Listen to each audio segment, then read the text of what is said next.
Hello everyone. Jharkhand academic council Ranchi द्वारा 12th annual examination 2022 जिसे मार्च के लास्ट वीक से लिया जाना है, इस एनुअल एग्ज़ाम में प्रत्येक सब्जेक्ट के लिए 2 टर्म्स के क्वेश्चंस एक साथ पूछे जाएंगे। जो टर्म फर्स्ट है उसके अंतर्गत सिर्फ और सिर्फ MCQ टाइप क्वेश्चंस हैं और बायोलॉजी सब्जेक्ट में पहले ही 5 मॉडल सेट्स जारी किए गए हैं। पांचों मॉडल सेट्स के क्वेश्चंस के आंसर्स वाले वीडियोज़ मेरे चैनल पर अपलोडेड है और जो टर्म सेकंड है उसके अंतर्गत सिर्फ और सिर्फ डिस्क्रिप्टिव या सब्जेक्टिव टाइप क्वेश्चंस पूछे जाएंगे। इस वीडियो में हम लोग class 12th subject biology term second के मॉडल सेट फर्स्ट के डिस्क्रिप्टिव या सब्जेक्टिव टाइप क्वेश्चंस और उसके आंसर्स को हिंदी और इंग्लिश दोनों मीडियम में डिस्कस करेंगे। प्रत्येक क्वेश्चन का आप हिंदी और इंग्लिश दोनों मीडियम में आंसर देख पाएंगे। तो जैसा कि आपको स्क्रीन पर दिख रहा है कि यह जो क्वेश्चन पेपर है JCERT द्वारा तैयार किया गया है और यह जो है सेकेंड टर्म का क्वेश्चन है। ये बहुत इंपॉर्टेंट है, फर्स्ट टर्म नहीं, सेकेंड टर्म का क्वेश्चन है और ये मॉडल सेट जो है आपका फर्स्ट है। ये क्लास 12th है, सब्जेक्ट बायोलॉजी है और इसमें देखते हैं किस तरह के क्वेश्चंस हैं। इसमें जितने भी क्वेश्चंस हैं उसे 3 ग्रुप्स में डिवाइड किया गया है। जो पहला ग्रुप है वह ग्रुप A है, जिसके अंतर्गत जो क्वेश्चंस होंगे उसके आंसर को आपको 1 वर्ड या 1 सेंटेंस में, 1 वाक्य में, आप एक वाक्य में आपको लिखने होंगे। सबसे पहला है कि मॉलिक्यूलर सीजर किसे कहते हैं। तो मॉलिक्यूलर सीजर का मतलब हो गया यह एक एंजाइम के लिए वर्ड यूज किया जाता है। मॉलिक्यूलर सीजर जो होता है, चलिए इसका आंसर लिखा हुआ है, वहाँ पर हम लोग डिस्कस करते हैं। तो शुरू में आपको जो क्वेश्चन है मॉडल सेट फर्स्ट के, उसके क्वेश्चंस को आप हिंदी और इंग्लिश दोनों मीडियम में आप देख सकते हैं। ये बिल्कुल ओरिजिनल क्वेश्चन है और बाद में आप देखेंगे, आप क्वेश्चन को आप आराम आराम से देखिए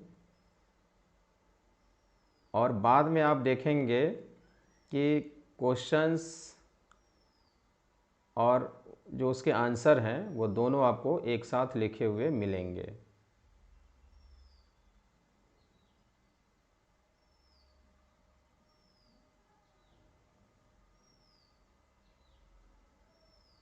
तो इस तरह से जो ग्रुप फर्स्ट है, ग्रुप A है, आप जैसा कि देख रहे हैं ग्रुप A है कि मॉलिक्यूलर सीजर का मतलब क्या होता है। मॉलिक्यूलर सीजर, तो मॉलिक्यूलर सीजर एक एंजाइम है जो DNA को एक खास जगह पर DNA के दोनों स्ट्रैंड पर वह कट करता है, काटता है और इस तरह से जो DNA फ्रेगमेंट बनता है, DNA फ्रेगमेंट में स्टिकी एंड भी बनता है, चिपचिपा सिरा बनता है। तो इसका आंसर यहाँ लिखा हुआ है, आप देख सकते हैं। और उसके बाद जो सेकेंड क्वेश्चन है कि ई वेस्ट किसे कहते हैं। तो ई का मतलब यहाँ पर है इलेक्ट्रॉनिक। इलेक्ट्रॉनिक वेस्ट किसे कहते हैं।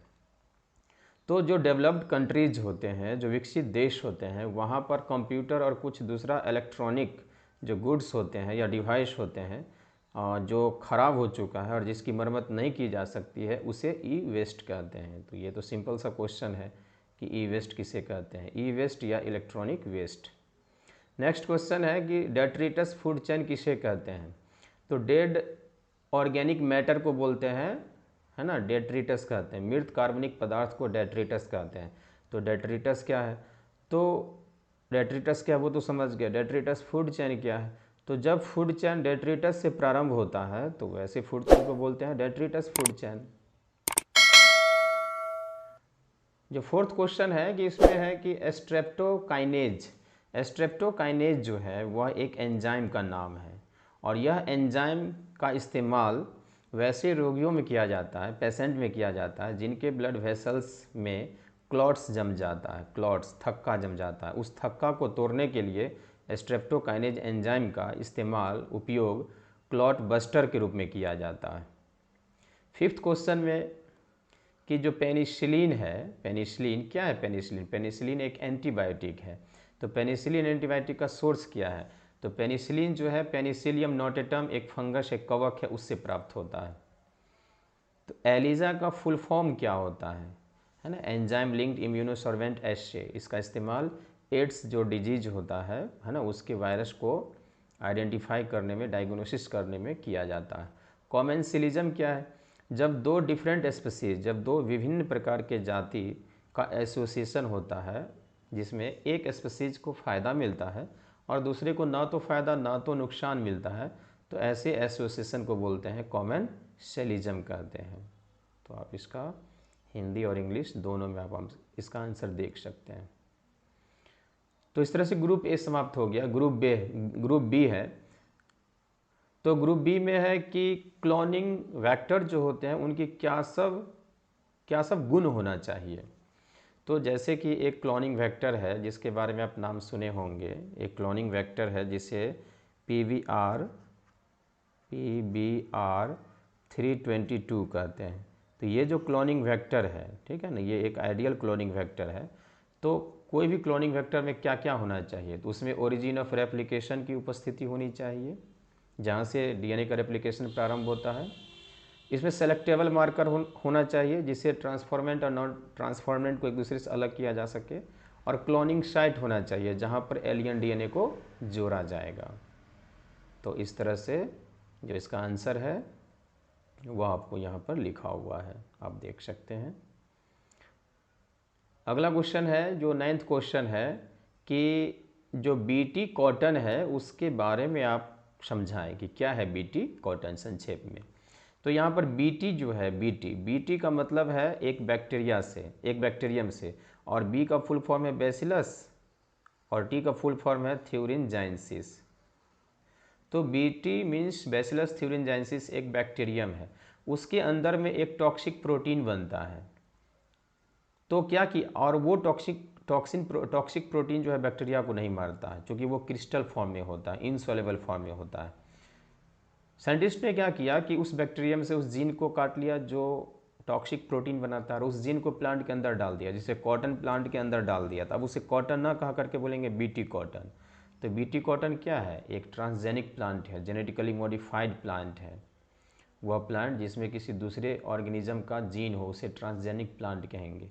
तो BT कॉटन एक ट्रांसजेनिक प्लांट है जिसमें बैक्टीरिया के द्वारा जो टॉक्सिक प्रोटीन बनाया जाता है वह प्लांट सेल में भी बनता है, और इस तरह से कॉटन प्लांट को जो पेस्ट होता है, जो इंसेक्ट होता है, हार्मफुल इंसेक्ट्स होता है, उससे बचाया जा सकता है। नेक्स्ट क्वेश्चन है कि जो डायपॉज वह हाइबरनेशन से कैसे अलग है? हाइबरनेशन, तो हाइबरनेशन का मतलब होता है विंटर स्लीप। हाइबरनेशन का मतलब होता है विंटर स्लीप, है ना। और ये डायपॉज, हाइबरनेशन जो होता है ये टर्म एनिमल्स के लिए यूज किया जाता है। जब अनफेवरेबल कंडीशन होता है तो कुछ एनिमल्स होते हैं जो अपने मेटाबॉलिक रेट को बहुत कम कर लेते हैं, मीन्स इनएक्टिव हो जाते हैं, इसलिए इसे विंटर स्लीप कहते हैं। और डायपॉज क्या है? तो कुछ ऐसे मतलब जो जू प्लैंक्टन्स होते हैं, मैनी जू प्लैंक्टन स्पीसीज जो होते हैं, वो अनफेवरेबल कंडीशन के समय उनमें जो मतलब मेटाबॉलिक रेट होता है या उनका जो डेवलपमेंट होता है ना, डेवलपमेंट को सस्पेंड कर दिया जाता है, और उसी स्टेज को बोलते हैं डायपॉज बोलते हैं। नेक्स्ट क्वेश्चन है कि ऑटोमोबाइल्स जैसे मोटरसाइकिल, कार हो गया, ट्रक हो गया, तो उस ऑटोमोबाइल से जो हानिकारक गैस निकलते हैं, तो उसके लिए कैटेलाइटिक कन्वर्टर किस तरह से उपयोगी है? कैटेलाइटिक कन्वर्टर जो है वह एक प्रकार का कह सकते हैं कि डिवाइस है जो इन स्वचालित वाहनों के साइलेंसर में लगे होते हैं। कैटेलाइटिक कन्वर्टर से जब हार्मफुल गैस बाहर निकलते हैं तो ये क्या करते हैं कैटेलाइटिक कन्वर्टर्स, जो हाइड्रोकार्बन्स होते हैं तो उसे बदल देते हैं कार्बन डाइऑक्साइड और वाटर में बदल देते हैं। फिर जो कार्बन मोनोऑक्साइड होता है अर्थात जो CO होता है, उसे CO को बदल दिया जाता है कार्बन डाइऑक्साइड में, और जो नाइट्रिक ऑक्साइड होता है उसे बदल दिया जाता है नाइट्रोजन गैस में बदल दिया जाता है। तो ये काम करता है कैटेलाइटिक कन्वर्टर, जो बहुत ही महत्वपूर्ण काम है इसका। नेक्स्ट क्वेश्चन है कि इकोलॉजिकल सक्सेशन क्या होता है, किसे कहते हैं, और यह प्राइमरी सक्सेशन सेकेंडरी सक्सेशन से किस तरह से अलग है। तो किसी भी एक एरिया में जो अलग अलग प्रकार के स्पीसीज होते हैं, एनिमल और प्लांट स्पीसीज होते हैं, उनमें उन स्पीसीज का जो कंपोजिशन है वो धीरे धीरे बदलते रहता है, जिसकी भविष्यवाणी कर सकते हैं, इसे ही सक्सेशन कहते हैं। और प्राइमरी सक्सेशन वहाँ होता है, प्राइमरी सक्सेशन वहाँ होता है जहाँ पहले कभी कोई ऑर्गेनिज्म नहीं रहा होगा, और इसलिए धीरे धीरे होता है प्राइमरी सक्सेशन। जबकि सेकेंडरी सक्सेशन वहाँ होता है जहाँ पहले कभी जीव रहा करते थे और किसी वजह से वह नष्ट हो गए हैं, तो वहाँ पर सेकेंडरी सक्सेशन होता है। तो इस तरह से सेकेंडरी सक्सेशन क्या होगा, काफ़ी तेज़ी से होगा सेकेंडरी सक्सेशन। सीवेज ट्रीटमेंट क्या है, और शॉर्ट में जो है सीवेज ट्रीटमेंट में जो स्टेप्स होते हैं उनके बारे में लिखिए। सीवेज का मतलब क्या होता है, सीवेज का मतलब होता है वाहित मल। जैसे नाला में पानी के साथ जो गंदगी है उसे सीवेज कहते हैं। और जब इन सीवेज को सिटी से, शहर से सीधे नदी में अगर गिरा दिया जाए तो वाटर पॉल्यूटेड हो जाएगा, बहुत सारे जो जर्म्स हैं वो पानी में चले जाएंगे। इसलिए सीवेज को पानी में मिलाने से पहले सीवेज को साफ़ किया जाता है। तो सीवेज ट्रीटमेंट क्या है, तो सीवेज ट्रीटमेंट के अंतर्गत, सीवेज ट्रीटमेंट वास्तव में एक प्रोसेस है। सीवेज ट्रीटमेंट वास्तव में क्या है, एक प्रोसेस है। और इस प्रोसेस में क्या होता है कि जो वेस्ट वाटर होता है, गंदा पानी होता है, उससे जो कंटामिनेंट्स होते हैं, ठीक है ना, उन सारे कंटामिनेंट्स को, ख़राब चीज़ को बाहर निकाल दिया जाता है। इसमें 2 स्टेप्स होते हैं सीवेज ट्रीटमेंट में, प्राइमरी ट्रीटमेंट और सेकेंडरी ट्रीटमेंट। प्राइमरी ट्रीटमेंट में क्या होता है कि इसमें से जो लार्ज, बड़े और छोटे साइज़ के जो पार्टिकल्स होते हैं उसे सीवेज से अलग कर लिया जाता है फिल्ट्रेशन और सेडिमेंटेशन के द्वारा। और जो सेकेंडरी ट्रीटमेंट होता है इसमें क्या होता है कि, अच्छा, प्राइमरी ट्रीटमेंट जब होता है तो क्या होता है कि जैसे मान लेते हैं कि यहाँ पर एक बड़ा सा टैंक है, और टैंक है तो क्या होगा, जितना भी बड़े साइज़ का गंदगी होगा, जो वेस्ट होगा, वो नीचे आके बैठ जाएगा, और ऊपर में क्या होगा, कुछ हद तक साफ़ पानी होगा। तो ये जो साफ़ पानी है ऊपर में, इसे बोलते हैं सुपरना टेंट बोलते हैं, और ये नीचे में जो है इसे बोलते हैं, इसे प्राइमरी स्लज बोलते हैं। अब क्या होता है कि ये जो सुपरना टेंट है, इसे अब हम सेकेंडरी ट्रीटमेंट के लिए ले जाएंगे, दूसरे टैंक में ले जाएंगे। सेकेंडरी ट्रीटमेंट को बायोलॉजिकल ट्रीटमेंट भी कहते हैं। और इसके अंतर्गत जो है पानी में, इस पानी में जो घुला हुआ, इस पानी में जो भी घुला हुआ है ना, जो ऑर्गेनिक मैटर है, उस ऑर्गेनिक मैटर को क्या किया जाएगा, अलग कर दिया जाएगा। पानी में जो कुछ पार्टिकल्स हैं, फाइन पार्टिकल्स हैं, और बायोलॉजिकल मैटर या ऑर्गेनिक मैटर है, उसे अलग कर दिया जाएगा। किसकी सहायता से, माइक्रोब्स की सहायता से। यहाँ पर एरोबिक, एनारोबिक बैक्टीरिया दोनों तरह के इस्तेमाल किए जाएंगे, और कुछ फंगस का भी इस्तेमाल किया जाता है। तो 3 मार्क्स का क्वेश्चन है, तो बहुत ज़्यादा डिटेल में तो लिखना नहीं है। नेक्स्ट, ये इसका हिंदी में है, 13th नंबर क्वेश्चन का आंसर हिंदी में है, सीवेज ट्रीटमेंट वाला। अब नेक्स्ट है कि जो बायो कंट्रोल एजेंट है ना, बायो कंट्रोल एजेंट, इसे एग्जाम्पल के द्वारा समझाइए। तो बायो कंट्रोल एजेंट्स क्या हैं, देखिए, कुछ ऐसे ऑर्गेनिजम्स होते हैं या ऑर्गेनिजम्स के प्रोडक्ट होते हैं जिनकी सहायता से हम पेस्ट को मार सकते हैं। पेस्ट मतलब क्या है, हानिकारक इंसेक्ट, हार्मफुल इंसेक्ट, कीट को मार सकते हैं। और इस तरह से प्लांट डिजीज़ वगैरह को हम क्या कर सकते हैं, कंट्रोल कर सकते हैं। तो वह जो ऑर्गेनिज्म या ऑर्गेनिजम्स का प्रोडक्ट है उसे बोलते हैं बायो कंट्रोल एजेंट्स कहते हैं। जैसे एक एग्जांपल है कि लेडी बर्ड और ड्रैगन फ्लाई जो है वह एफिड्स को खा जाता है। लेडी बर्ड और ये ड्रैगन फ्लाई जो है एफिड्स, मस्कीटोज को, सॉरी, ये जो लेडी बर्ग है वो किसको खा जाता है, तो ये खा जाता है एफिड्स को, और जो ड्रैगन फ्लाई है वो खा जाता है मॉस्क्यूटोज को खा जाता है। और यह जो एफिड और ये मॉस्क्यूटो है, ये प्लांट को हार्म करता है, हानि पहुंचाता है। इसलिए ये 2 ऐसे इंसेक्ट हैं जो इन दोनों को ही खा जाता है, एफिड्स और मॉस्क्यूटोज को ही खा जाता है।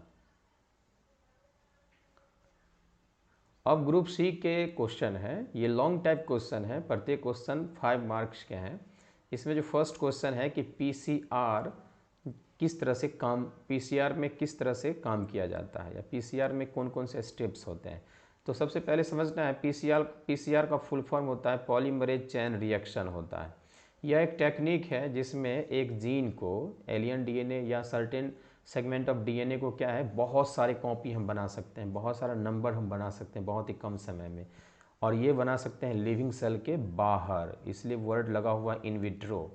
और इसमें 3 साइक्लिक स्टेप्स होता है। मतलब कहने का कि एक जीन में अगर ये 3 स्टेप से अगर हम गुजर जाते हैं, 3 स्टेप से अगर हम गुजर जाते हैं तो फिर जो है अगला स्टेप शुरू हो जाएगा इस डीनेचुरेशन के साथ।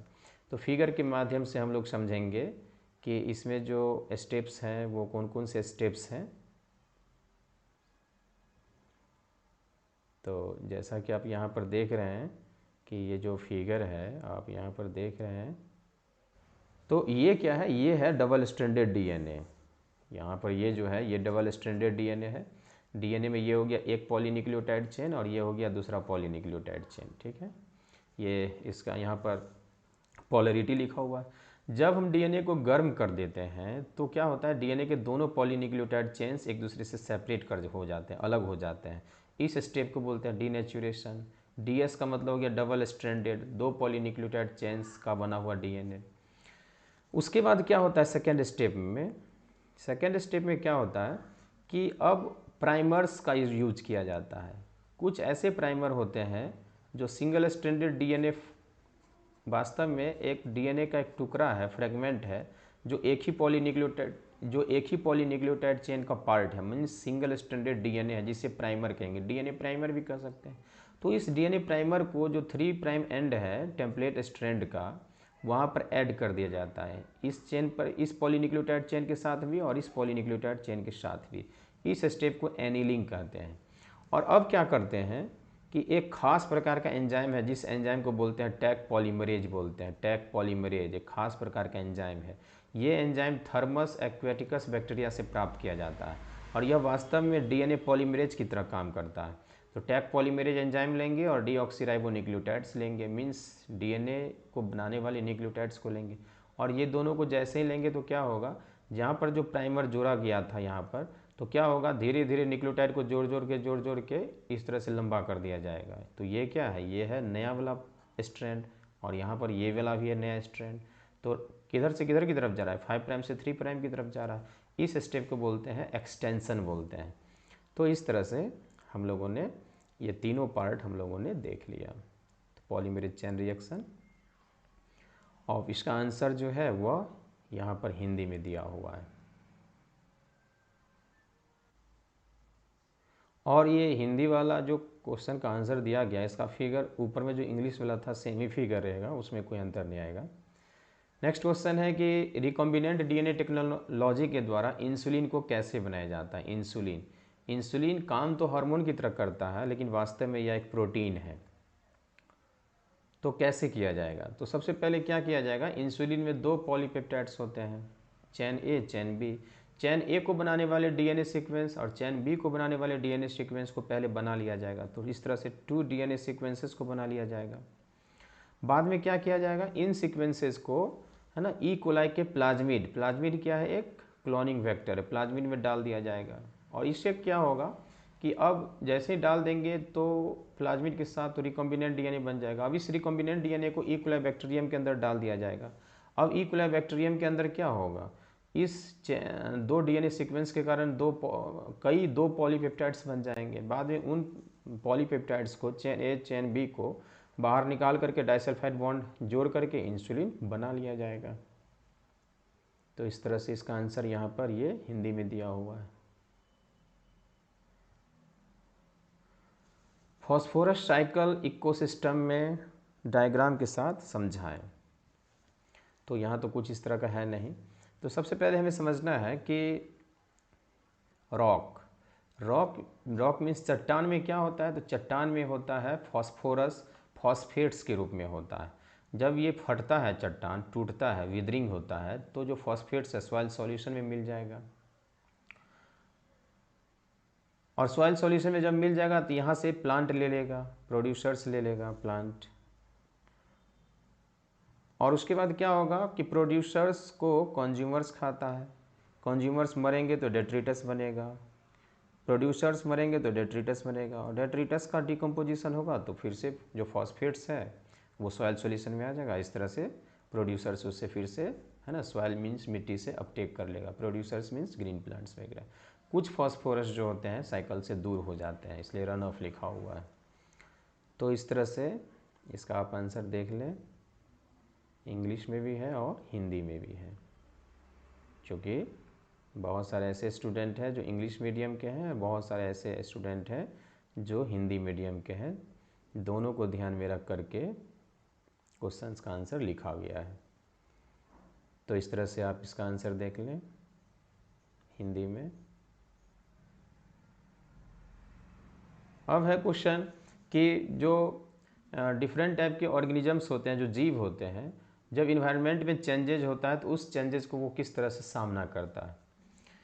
तो कोई भी लिविंग ऑर्गेनिज्म की एक एबिलिटी होती है कि इन्वायरमेंट में किसी तरह का अगर चेंजेज होता है तो उससे इंडिपेंडेंट, उससे स्वतंत्र पूर्वक अपने बॉडी के इंटरनल इन्वायरमेंट को कांस्टेंट रखा जाता है। तो इससे हम लोग बोलते हैं होम्योस्टैसिस कहते हैं, होम्योस्टैसिस कहते हैं। तो जो ऑर्गेनिज्म होते हैं इन्वायरमेंटल चेंजेस से किस तरह से सामना करते हैं, तो उसमें पहला है रेगुलेट। कुछ ऐसे ऑर्गेनिजम्स होते हैं जैसे कि आपका बर्ड्स हो गया, सारे मैमल्स हो गए, ये सब क्या करते हैं कि फिजियोलॉजिकल, कभी कभी बिहेवियरल मीन्स के द्वारा भी जो होते हैं, है ना, अपने इंटरनल इन्वायरमेंट को कांस्टेंट रखते हैं, मीन्स होम्योस्टेटिस को मेंटेन कर लेते हैं। जैसे उनके बॉडी टेम्परेचर और ऑस्मोटिक कंसंट्रेशन वगैरह कांस्टेंट रहता है, और वे रेगुलेटर्स कहलाते हैं, है ना, रेगुलेट कर लेते हैं। लेकिन होता क्या है कि 99% जो एनिमल्स और लगभग सारे प्लांट्स जो होते हैं वो अपने कांस्टेंट इंटरनल इन्वायरमेंट को मेंटेन नहीं कर पाते हैं, और उन्हें कन्फर्मर्स कहा जाता है।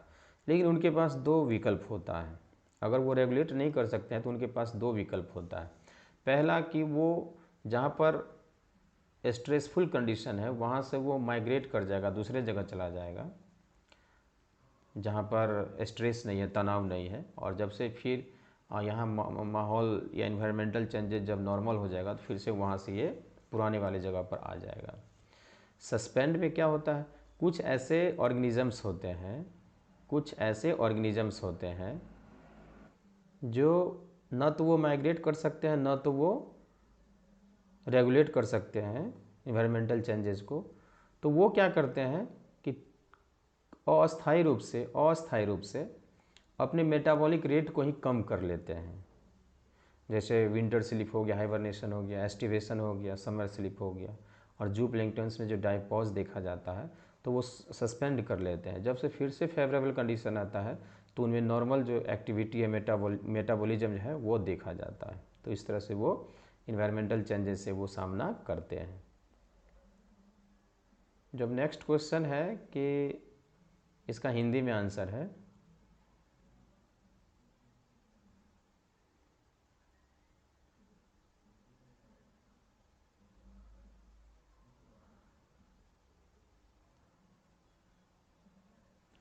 लास्ट क्वेश्चन है ओजोन डिप्लेशन किसे कहते हैं। एटमॉस्फेयर में कुछ लेयर्स हैं, फर्स्ट लेयर को ट्रोपोस्फेयर कहते हैं, सेकंड लेयर को स्ट्रेटोस्फेयर कहते हैं। स्ट्रेटोस्फेयर में ओजोन मॉलिक्यूल्स का एक लेयर होता है जिसे ओजोन लेयर कहते हैं, और ओजोन लेयर में जो ओजोन मॉलिक्यूल होते हैं, ओजोन मॉलिक्यूल का फार्मूला क्या होता है, O3 होता है।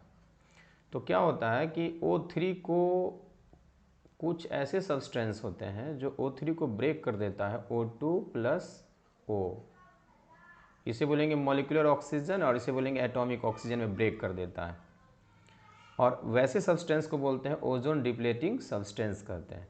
वैसे नॉर्मली होता क्या है कि ओजोन का जो मॉलिक्यूल है वह मॉलिक्यूलर ऑक्सीजन और एटॉमिक ऑक्सीजन में ब्रेक होता है, लेकिन ये बनते भी रहता है, तो बैलेंस बना रहता है। लेकिन क्या होता है कि कुछ खास तरह के सब्सटेंस हैं, जैसे क्लोरोफ्लोरोकार्बन हो गया, ओजोन डिप्लेटिंग सब्सटेंसेस हो गया, इनका स्ट्रक्चर इस तरह का होता है। यहाँ कार्बन में जो 4 बॉन्ड्स होता है, एक बॉन्ड से फ्लोरीन लगा है, एक बॉन्ड से क्लोरीन लगा है, एक बॉन्ड से हाइड्रोजन लगा है, इसे बोलते हैं क्लोरोफ्लोरोकार्बन। इससे इसका IUPAC नेम हो जाएगा, है ना, क्लोरोफ्लोरोमीथेन हो जाएगा।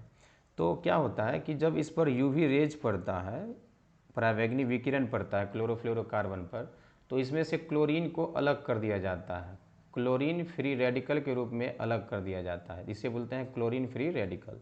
और ये क्लोरीन फ्री रेडिकल क्या करता है कि ओजोन को मॉलिक्यूलर ऑक्सीजन और एटॉमिक ऑक्सीजन में ब्रेक करते रहता है, जिससे O3 मॉलिक्यूल्स का नंबर घटते जाता है, और इस तरह से ओजोन का जो लेयर है वो धीरे धीरे पतला होते जाएगा। तो ओजोन के लेयर को पतले होने को ही हम लोग बोलते हैं ओजोन डिप्लेशन कहते हैं, और ये स्ट्रेटोस्फीयर में होता है। अब है कि होता कैसे है, तो इसके बारे में तो बता ही दिया गया कि होता कैसे है। अब इसका प्रभाव क्या है, हार्मफुल इफ़ेक्ट क्या है। तो ओजोन अगर पतला होगा तो क्या होगा, इसके वजह से क्या होगा कि हार्मफुल रेडिएशंस जो है, हानिकारक जो विकिरण है, वह पृथ्वी की सतह तक पहुंचेगी। और जैसे एक है यूवीवी, पराबैंगनी विकिरण, बी प्रकार के हैं ये क्या करता है कि डीएनए को डैमेज कर देता है और इससे म्यूटेशन हो सकता है। इससे क्या होगा कि स्किन में एजिंग आ सकता है, स्किन के सेल्स डैमेज हो सकते हैं और विभिन्न प्रकार के स्किन कैंसर्स भी हो सकता है। कभी कभी क्या है कि ह्यूमन आई, हम लोग की आँख का जो कॉर्निया है वह यूवीबी को अवशोषित कर लेता है, और इससे क्या होता है कि अगर हाई डोज अगर यूवीबी का हमारे कॉर्निया को मिल जाए तो कॉर्निया में इन्फ्लेमेशन हो जाएगा, सूजन और जलन होने लगेगा। इसे हम लोग बोलते हैं स्नो ब्लाइंडनेस कहते हैं। और अगर इस तरह का एक्सपोजर अगर लगातार बना रहता है तो हमारा कॉर्निया भी डैमेज हो सकता है। तो इस तरह से इंग्लिश में हम लोगों ने एक आंसर देख लिया और उसी का अब हिंदी में यहाँ पर आंसर दिया हुआ है।